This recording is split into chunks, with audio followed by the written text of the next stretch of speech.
మహోన్నతుడును శక్తిమంతుడైన యేసుక్రీస్తు ఘనమైన నామంలో ప్రేమధార టీవీ వీక్షకులకు శుభములు తెలియజేస్తూ నేటి కార్యక్రమానికి సాదరంగా ఆహ్వానిస్తున్నాం.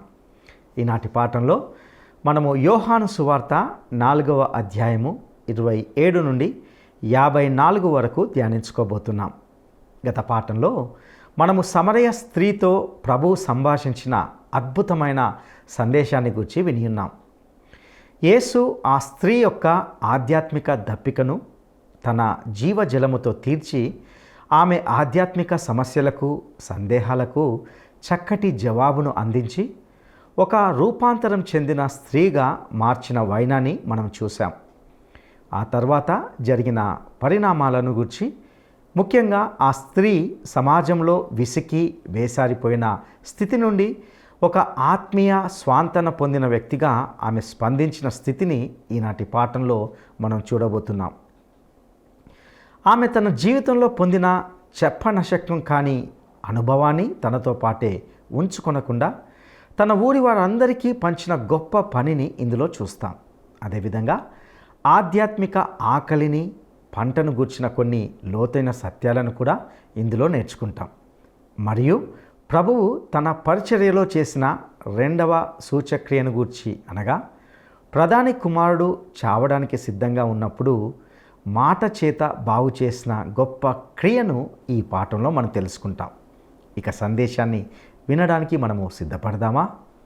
సోదరీ సోదరులారా, మీ బైబిళ్ళు తెరవండి. ఈరోజు మన పాఠం యోహాను సువార్త 4వ అధ్యాయం 27 నుండి 54వ వచనం వరకు. సావధానంగా వినండి. ఇది యాకోబు బావి వద్ద సన్నివేశం. ఇంతలో ఆయన శిష్యులు వచ్చి ఆయన స్త్రీతో మాట్లాడడం చూచి ఆశ్చర్యపడ్డారు గాని, నీకేమి కావాలి అని గాని, ఈమెతో ఎందుకు మాట్లాడుతున్నావని గాని ఎవరూ అడగలేదు.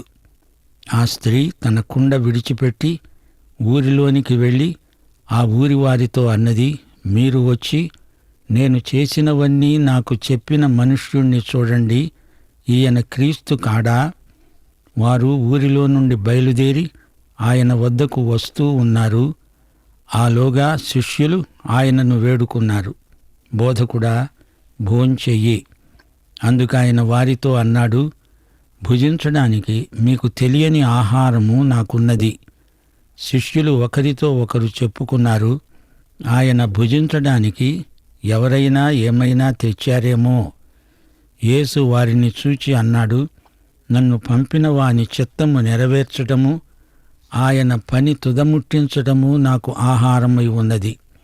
ఇక 4 నెలలైన తరువాత కోతకాలము వస్తుందని మీరు చెబుతారు గదా. ఇదిగో, మీ కన్నులెత్తి పొలాలను చూడండి, అవి ఇప్పుడే తెల్లబారి కోతకు వచ్చి ఉన్నాయి.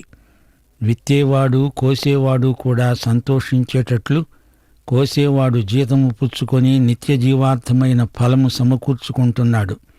విత్తేవాడొకడు, కోసేవాడొకడు అనే మాట ఈ విషయంలో సత్యమే. మీరు దేనిని గూర్చి కష్టపడలేదో దానిని కోయటానికి మిమ్ములను పంపాను. ఇతరులు కష్టపడ్డారు, మీరు వారి కష్టఫలములో ప్రవేశిస్తున్నారు. ప్రియ సోదరీ సోదరులారా, వింటున్నారా? సమరయ స్త్రీ యేసునందు విశ్వాసముంచింది. యేసు తన రక్షకుడని నమ్మింది. ఆమె విశ్వాసం రక్షించే విశ్వాసం. వెంటనే ఆమె యేసుకు నమ్మకమైన సాక్షి అయింది. ఆ పలాన ఊళ్ళోకి వెళ్ళి కనిపించిన ప్రతి ఒక్కరికి యేసును గురించి చెప్పింది. స్త్రీలు కాదు, పురుషులు ఆమె మాట విన్నారు. ఆమెకు పురుషులతోనే ఎక్కువ పరిచయం ఉంది. యాకోబు బావి దగ్గర ఒక ఆయన ఉన్నాడట. ఈమె గతంలో చేసిందంతా ఆయన చెప్పాడట. ఆ మహానుభావుణ్ణి చూతాము రండి అంటూ బావి దగ్గరే కూర్చున్న యేసు దగ్గరికి వచ్చారు. ఆమె సాక్ష్యాన్ని బట్టి వారు వచ్చారు. ఆమె ఒక సాక్షిగా తన విశ్వాసాన్ని ప్రభువుకు ఈ విధంగా చూపింది. అసలు యేసు ప్రభువు ఈ సమరయ మార్గాన ఎందుకు వచ్చినట్లు? ఈ సమరయ స్త్రీ కోసమే. అదే ఆయన తండ్రి చిత్తం, అదే దేవుని పని. ఈ సంఘటన డిసెంబరు నెలలో జరిగింది. ఆ ప్రాంతాలలో కోతకాలం ఏప్రిల్ నెలలో వస్తుంది. సోదరీ సోదరులారా, ఈ రోజున ఇది మనకు ఆధ్యాత్మికంగా కోతకాలం కాదు, విత్తనాలు వేసే కాలం. మనం దేవుని వాక్యమనే విత్తనాలు చల్లే కాలం ఇది. విత్తనాలు చల్లకుండా పంట ఎలా కోస్తామో అనేక పద్ధతుల్లో దేవుని వాక్యపు విత్తనాలను చల్లుతున్నాము. పంట కోత కాలంలో విత్తనాలు చల్లము గదా, మనం విత్తుతాము. సంఘాలు పంట కోస్తాయి. మంచి పంట రావాలంటే బాగా విత్తనాలు వెయ్యాలి, బీడు భూములను దున్నాలి. యోహాను సువార్త 4వ అధ్యాయం 39వ వచనం నుండి, నేను చేసినవన్నీ నాతో చెప్పాడని సాక్ష్యమిచ్చిన స్త్రీ యొక్క మాటను బట్టి ఆ ఊరిలోని సమరయులలో అనేకులు ఆయన యందు విశ్వాసముంచారు. ఆ సమరయులు ఆయన వద్దకు వచ్చి తమ వద్ద ఉండుమని ఆయనను వేడుకున్నారు. గనుక ఆయన అక్కడ 2 దినాలున్నాడు. ఆయన మాటలు విన్నందున ఇంకా అనేకులు నమ్మి ఆ స్త్రీని చూచి, ఇక మీదట నీవు చెప్పిన మాటను బట్టి కాక మా మట్టుకు మేము విని ఈయన నిజముగా లోకరక్షకుడని తెలుసుకొని నమ్ముతున్నాము అన్నారు. ఆ 2 దినములైన తరువాత ఆయన అక్కడి నుండి బయలుదేరి గలిలయకు వెళ్ళాడు. ఎందుకనగా ప్రవక్త స్వదేశములో ఘనత పొందడని యేసు సాక్ష్యమిచ్చాడు. గలిలయులు కూడా ఆ పండుగకు వెళ్ళేవారే గనుక యెరూషలేములో పండుగ సమయంలో ఆయన చేసిన కార్యములన్నీ వారు చూచినందున ఆయన గలిలయకు వచ్చినప్పుడు వారాయనను చేర్చుకున్నారు. ప్రియ శ్రోతలు, వింటున్నారా? సమరయ స్త్రీ అంతవరకు ఎంత పాపాత్మురాలో ఇప్పుడు అంత పరిశుద్ధురాలు, భక్తురాలు అయింది. ఈ పరివర్తనకు కారకుడు యేసుక్రీస్తు. జీవజలపు బావి యేసే. యేసు దగ్గరికి వచ్చి వారందరూ జీవజలం తాగారు, దప్పి తీర్చుకున్నారు. నీకు దప్పి అయిందంటే ఇదిగో ఇక్కడే నీకు సమృద్ధి జీవజలం. దప్పిగొన్న వారలారా, రండి, తాగండి, తృప్తి చెందండి అంటున్నాడు యేసు. జీవజల ప్రదాత యేసే. నీవు పాపివి అని నీవు గ్రహించే వరకు నీకు దప్పి కాదు. యెషయా గ్రంథం 55వ అధ్యాయం 1వ వచనం పిలుస్తోంది, దప్పిగొన్న వారలారా, నీళ్ల వద్దకు రండి, రండి. రూకలు లేకపోయినా ఏమీ ఇవ్వకుండానే ద్రాక్షరసమును పాలను కొనండి. మీరేమీ ఖర్చు చేయనక్కర్లేదు. యేసే దానికి వెల చెల్లించాడు. దానికోసం తన రక్తమూల్యం చెల్లించాడని తెలుసుకోండి. యోహాను సువార్త 7వ అధ్యాయం 37వ వచనంలో యేసు ప్రభువు ఇదే పిలుపిచ్చాడు. ఎవడైనా దప్పిగొన్న ఎడల నా వద్దకు వచ్చి దప్పి తీర్చుకోవాలి. మరే విధంగానూ నీ ఆధ్యాత్మిక దాహం తీరదు. సమరయులెందరో వచ్చారు, జీవజలపానం చేశారు.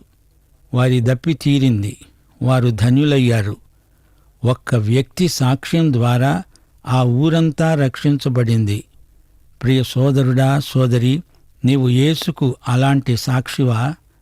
పరిశుద్ధాత్మ మీ మీదికి వచ్చినప్పుడు మీరు శక్తి నొందుతారు. అప్పుడు భూదిగంతాల వరకు నాకు సాక్షులై ఉంటారు అన్నాడు ప్రభువు. జీవజలం తాగిన వారికి ఆయన సాక్షులవడానికి శక్తి వస్తుంది. తల్లిదండ్రుల సౌశీల్య ప్రభావం వారి సంతానముపై పడుతుంది. సాక్షి ఇతరులను తన వైపునకు కాదు, క్రీస్తు వైపునకు తిప్పుతాడు. క్రీస్తు ఆకర్షణ ప్రభావం కిందికి ఇతరులను తెస్తాడు. సమరయులన్నారు, అమ్మా, నీ సాక్ష్యం వల్ల మేము రక్షకుణ్ణి కనుగొన్నాము, ఆయనను వెంబడిస్తాము. సాక్షి వెంబడి వచ్చి యేసును కనుగొన్నారు. ఆ తరువాత వారు యేసు వెంబడి జీవితాంతం నడుస్తారు. మనమంతా యేసు విమోచనాత్మక కృపకు సాక్షులం. ప్రియశ్రోతలు, వింటున్నారా? ఇప్పుడు యేసు ప్రభు ఒక అధికారి కుమారుణ్ణి స్వస్థపరుస్తున్నాడు. 46వ వచనం నుండి, తాను నీళ్లు ద్రాక్షరసముగా చేసిన గలిలయలోని కానాకు ఆయన తిరిగి వచ్చాడు. అప్పుడు కపెర్నహూములో ఒక ప్రధాని కుమారుడు రోగి అయి ఉన్నాడు. యేసు యూదయ నుండి గలిలయకు వచ్చాడని అతడు విని ఆయన వద్దకు వెళ్ళి తన కుమారుడు చావటానికి సిద్ధమై ఉన్నాడని, ఆయన వచ్చి వాణ్ణి స్వస్థపరచాలని వేడుకున్నాడు. యేసు అతనితో అన్నాడు, సూచక క్రియలను మహత్కార్యములను చూడకపోతే మీరెంతమాత్రమూ నమ్మరు. అందుకు ఆ ప్రధాని అన్నాడు, ప్రభూ, నా కుమారుడు చావక మునుపే రా. యేసు అతనితో అన్నాడు, నీవు వెళ్ళు, నీ కుమారుడు బతికి ఉన్నాడు. ఆ మనుష్యుడు యేసు తనతో చెప్పిన మాట నమ్మి వెళ్ళిపోయాడు. అతడింకా వెళుతూ ఉండగా అతని దాసులు అతనికి ఎదురుగా వచ్చి అతని కుమారుడు బతికి ఉన్నాడని తెలియచెప్పారు. ఏ గంటకు వాడు బాగుపడసాగాడని వారిని అడిగినప్పుడు వారతనికి చెప్పారు, నిన్న 1 గంటకు జ్వరం వాణ్ణి విడిచింది. నీ కుమారుడు బతికి ఉన్నాడని యేసు తనతో చెప్పిన గంట అదే అని తండ్రి తెలుసుకున్నాడు. గనుక అతడు, అతని ఇంటి వారందరూ నమ్మారు. యేసు యూదయ నుండి గలిలయకు వచ్చి చేసింది ఇది 2వ సూచక క్రియ. ప్రియ శ్రోతలు వింటున్నారా? యేసు సందర్శించిన స్థలాలు యోహాను యేసు డైరీ నుండి ఎత్తి రాస్తున్నాడా అనిపిస్తోంది గదూ. ఆయన సమరయ్య నుండి గలిలయకు వచ్చాడు. గలిలయులెందరో యేసునందు విశ్వాసముంచారు. వారు పెండ్లి విందు సమయంలో యేసు చేసిన అద్భుతం స్వయంగా చూచారు. ఆయన తిరిగి కానా గ్రామాన్ని సందర్శించాడు. ఆ దగ్గరలోనే కపెర్నహూము ఉంది. అక్కడ ఒక ప్రధాని కుమారుడికి జబ్బు చేసింది. తండ్రి తన కుమారుని కోసం యేసునందు విశ్వాసముంచాడు. తండ్రి విశ్వాసం కుమారుణ్ణి యేసు దగ్గరికి తేగలదు. దానికిదే గొప్ప ఉదాహరణ. మన పిల్లలు స్వయంగా యేసును కలుసుకునే అవకాశం మనం ఏర్పరచాలి. పిల్లలను ఆయన దగ్గరికి తేవడానికి ఇలాంటి తరుణం ఎంతగానో ఉపయోగపడుతుంది. నీకు ఉన్న సజీవ విశ్వాసం నీ పిల్లలపై గొప్ప ప్రభావం చూపెడుతుంది. మంచుకో చెడుకో తల్లిదండ్రులు పిల్లలను ప్రభావితం చేస్తారనేది నగ్న సత్యం, చేదు నిజం. ప్రభూ, నా కొడుకు చావు బతుకుల మధ్య ఊగిసలాడుతున్నాడు, నీవు వచ్చి వాణ్ణి స్వస్థపరచు. ఇది ఒక విశ్వాసి చేసిన ప్రార్థన. ఈ ప్రధానికి కావలసింది సూచక క్రియ కాదు, అద్భుతము కాదు. అతనికి కావలసింది తన కొడుకు. వాడు చావకముందే నువ్వు వాణ్ణి బతికించాలి. ఈ ప్రధాని విశ్వాసం పట్టు విడువనిది. యేసు అతని ప్రార్థనకు సత్వరంగా జవాబిచ్చాడు. యేసు ప్రధాని కుమారుణ్ణి దూరం నుంచే స్వస్థపరిచాడు. ప్రధాని తన కుమారుణ్ణి తెచ్చి ఉంటే ఎంత బావుండేది. ఆ కుర్రవాడు బాగైన తరువాత ఏదో సందర్భంలో తండ్రి అతణ్ణి ప్రభువు దగ్గరికి తెచ్చి ఉండవచ్చు. సమరయ్య స్త్రీ ఏం చేసిందో చూచారా? ఆ ఊరంతటినీ ప్రభువు దగ్గరికి తెచ్చింది. ప్రియ సోదరుడా, సోదరి, మీరు ఉద్యోగాలు చేస్తున్నారా? మీ చుట్టూరా మీతో కలిసి పనిచేసేవారు, ప్రభువును ఎరగని వారు ఎందరో ఉన్నారు. వారిని ప్రభువు దగ్గరికి తేవలసింది మీరే. వారితో మీకు మంచి స్నేహ సంబంధాలున్నాయి. వారి మీద మీ సౌశీల్యం సత్ప్రభావం చూపెట్టాలి. వారిని మీరు మెల్లిగా ప్రభువు దగ్గరికి నడిపించాలి. ప్రభువును నమ్మినందుకు ఇదే మనకు పరమార్థం, ఇదే మన కర్తవ్యం. సాయంకాలం 7 గంటలకు ప్రభువు ప్రధానితో, నీ కుమారుడు బాగయ్యాడు అన్నాడు. సరిగ్గా అదే వేళకు అతడి కుమారుని జ్వరం పోయింది. ఈ విధంగా ఆ ప్రధాని కుటుంబమంతా ప్రభువుకు చెందిన కుటుంబమైంది. ప్రభు అయిన యేసునందు విశ్వాసముంచి చూడు, అప్పుడు నీవు నీ ఇంటివారు రక్షించబడతారు. ఇది నిజం. ఇది యేసు చేసిన సూచక క్రియ, అనగా యేసు మహిమాసూచకమైన అద్భుత క్రియ. ప్రియ శ్రోతలు, యోహాను సువార్త 4వ అధ్యాయంలో మనమెన్నో ఆధ్యాత్మిక పాఠాలు నేర్చుకున్నాము. సమరయ్య స్త్రీని మనం మరిచిపోలేము. రక్షకుణ్ణి వ్యక్తిగతంగా కలుసుకున్న ఆనందంలో తన కడవను బావి దగ్గరే వదిలేసింది. తన కొత్త విశ్వాసాన్ని అందరితో పంచుకోవాలి అనే ఉద్రేకంతో ఆమెకు నీటి కడవ సంగతే మనసులో లేదు. నా గత జీవితంలో నేను చేసిందంతా ఇట్టే చెప్పేసిన ఈయన మెస్సియా. మన జీవితాలు కూడా ఆయన చూపులకు మరుగైనవి కావు. ఆయనను మేము కూడా చూస్తాం పద అని యాకోబు బావి వద్ద కూర్చున్న యేసు వద్దకు సుకారీయులందరూ ఉన్నపాటున వచ్చేశారు. ఇదొక గొప్ప సంచలనం. ఈయన క్రీస్తు కాడా, వచ్చి చూడండి అంటూ వారిలో క్రీస్తు పట్ల ఆసక్తి రేకెత్తించింది సమరయ స్త్రీ. శిష్యులకు అర్థం కావటం లేదు. ఇంతకు ముందు ప్రయాణం చేత అలసిపోయి ఆకలిగొని ఉన్నాడు. ఇప్పుడు ఈయనకు ఆహారం సంగతే పట్టినట్లు లేదు. యేసు ప్రభువు తన శిష్యులకు దివ్యోపదేశం చేశాడు. మీకు తెలియని ఆహారం నాకున్నది అన్నాడు ప్రభువు. ఈ మాటలు శిష్యులకు అర్థం కాలేదు. వారు భౌతికమైన ఆహారాన్ని గురించి ఆలోచిస్తున్నారు. నన్ను పంపిన వాని చిత్తము నెరవేర్చడమే నాకు ఆహారం. యేసు ఆహారమేదో అదే మన ఆహారం కూడా. యోహాను సువార్త 5వ అధ్యాయం 30వ వచనంలో కూడా ప్రభు ఇదే మాట అన్నాడు. నా అంతట నేనే ఏదీ చెయ్యలేను, నేను విన్నట్లుగానే తీర్పు తీరుస్తాను. నన్ను పంపిన వాని చిత్త ప్రకారమే నేను చేయగోరుతాను, గాని నా ఇష్టప్రకారము చెయ్యగోరను. గనుక నా తీర్పు న్యాయమైనది.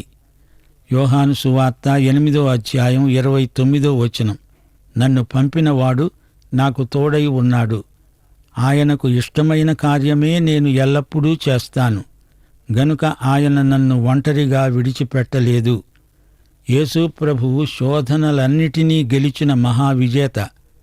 మనుష్యుడు రొట్టె వలన జీవించడు గాని తండ్రి నోట వెలువడే ప్రతి మాట వలన జీవిస్తాడు. ఇదే ఆయన విజయ రహస్యం. యేసుకు ఆధ్యాత్మిక విలువలే ముఖ్యం.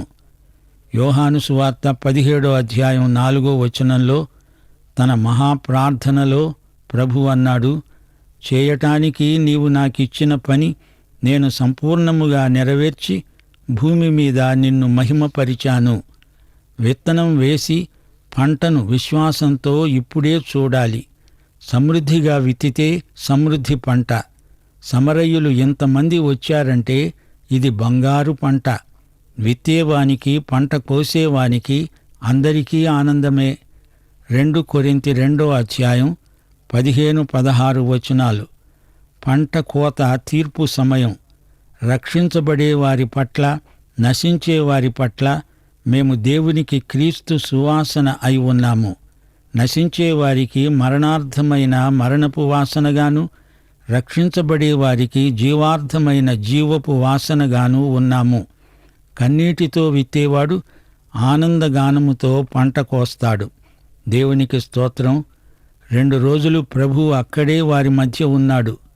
యేసు ప్రబోధాలు విని అనేకులు రక్షించబడ్డారు. యేసే సార్వత్రిక రక్షకుడు. సమరయులని యూదులని ఎట్టి భేదమూ లేదు. అందరూ రక్షణకు అభ్యర్థులే.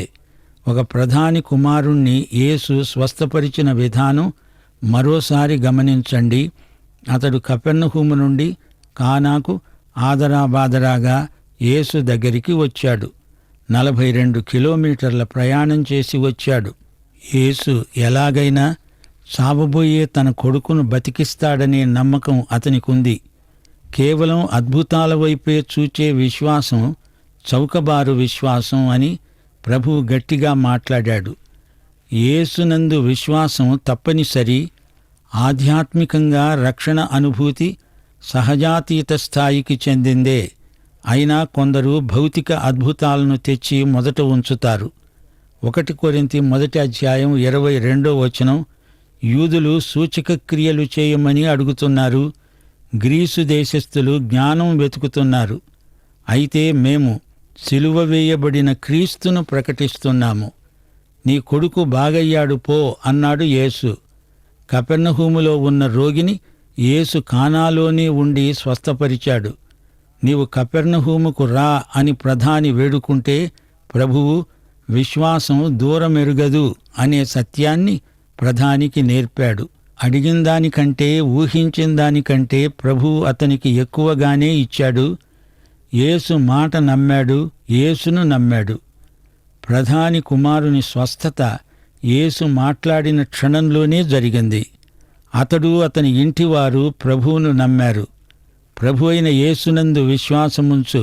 నువ్వే కాదు, నీ ఇంటివారు రక్షించబడతారు. ప్రియ సోదరా సోదరి, నీ సంగతేమిటి? నీవు నీ ఇంటివారు రక్షించబడ్డారా? పాఠం ఇంతటితో సమాప్తం. అందరూ ఒక క్షణకాలం తలలు వంచండి, ప్రార్థన చేసుకుందాం. మహిమగల మా పరలోకపు తండ్రి, నీవు ఈ లోకానికి వచ్చి నశించిన దానిని వెదకి రక్షించావు, రక్షిస్తున్నావు. ఈ రోజున మేము విన్న సందేశం ద్వారా అనేకులు నీవు ఎవరో, నీవు వారికి ఏమి చెయ్యగలవో గుర్తించున్నట్లు నీ ఆత్మకార్యము స్వేచ్ఛగా జరిగించుకోవలసిందని ప్రార్థన చేస్తున్నాం. నీవు చెప్పిన ప్రతి మాట ఎంతో అమూల్యమైనది. ప్రధాని కుమారుణ్ణి నీవు బాగు చేశావు. అతని దగ్గరికి వెళ్ళి అతనిపై చేతులుంచి ప్రార్థన చేయడము కాదు, దూరము నుండే అతని రోగాన్ని గద్దించావు, అతడు స్వస్థపడ్డాడు. అలాగే ఈ రోజును కూడా ఆయా స్థలాల్లో ఉన్న రోగులను నీ వాక్యము ద్వారా స్వస్థపరచు ప్రభు. నేటి వాక్య సందేశము ద్వారా ప్రజల జీవితాలలో పరివర్తన రావాలని ఈ వాక్యానికే మీ బిడ్డలందరినీ అప్పగిస్తూ యేసుక్రీస్తు వారి శుభనామమున ప్రార్థన చేస్తున్నాము తండ్రి. ఆమేన్. మన ప్రభు అయిన యేసుక్రీస్తు వారి దివ్యకృప, తండ్రి అయిన దేవుని పరమ ప్రేమ, పరిశుద్ధాత్మ యొక్క అన్యోన్య సహవాసము, సమాధానము మనకందరికీ సదాకాలము తోడై ఉండునుగాక. ఆమేన్. ప్రియులారా, ఇంతవరకు మనము సమరయ స్త్రీ జీవితం నుండి ఎన్నో శ్రేష్టమైన సత్యాలను తెలుసుకొని ఉన్నాం. యేసు ఆ స్త్రీ యొక్క ఆధ్యాత్మిక దప్పికను తీర్చి ఒక గొప్ప రూపాంతరం చెందిన స్త్రీగా మార్చిన తర్వాత ఆమె స్పందించిన స్థితిని గూర్చి విన్నాం. ఆమె తన జీవితంలో పొందిన చెప్పనశక్యం కాని అనుభవాన్ని తనతో పాటే ఉంచుకొనకుండా తన కుండను అనగా భౌతిక అక్కరకు సంబంధించిన దానిని అక్కడే విడిచిపెట్టి ఆత్మీయ ఆశీర్వాదాన్ని తన ఊరి వారందరికీ పంచిన గొప్ప పనిని ఇందులో చూశాం. ప్రియులారా, సమరయ స్త్రీ యేసు రక్షకుడని నమ్మింది. ఆమె విశ్వాసము రక్షించే విశ్వాసం. ఆమె వెంటనే యేసుకు నమ్మకమైన సాక్షి అయ్యింది. ఊరంతా ఆమె మాటలను బట్టి యేసు నిజముగా లోక రక్షకుడని తెలుసుకొని నమ్మారు. సమరయ స్త్రీ తన పాప జీవితం నుండి విడుదల పొంది ఇప్పుడు ప్రభువును అంగీకరించి దేవుని బిడ్డగా మారింది. ఈ మార్పుకు కారకుడు యేసుక్రీస్తే. సమృద్ధి జీవజలం యేసుక్రీస్తు మాత్రమే. జీవజల ప్రదాత యేసే. ప్రియ సహోదరుడా సహోదరి, ఎవడైనా దప్పిగొనిన ఎడల నా యొద్దకు వచ్చి దప్పి తీర్చుకొనండని యేసు గొప్ప ఆహ్వానాన్ని అందిస్తున్నాడు. ఒకవేళ నీవు నీ ఆత్మలో ఆత్మీయ దప్పికను కలిగి ఉండి నెమ్మది లేకుండా తృప్తి లేని జీవితాన్ని జీవిస్తూ ఉన్నావా? ఈ గొప్ప ఆహ్వానము నీ కొరకే. ఆయన నీకు జీవజలాన్ని ఇచ్చి ఇప్పుడే నీకు విశ్రాంతిని, నెమ్మదిని కలగజేస్తాడు. అట్టి కృప దేవుడు మీకు దయచేయనుగాక. దైవాశిస్సులు.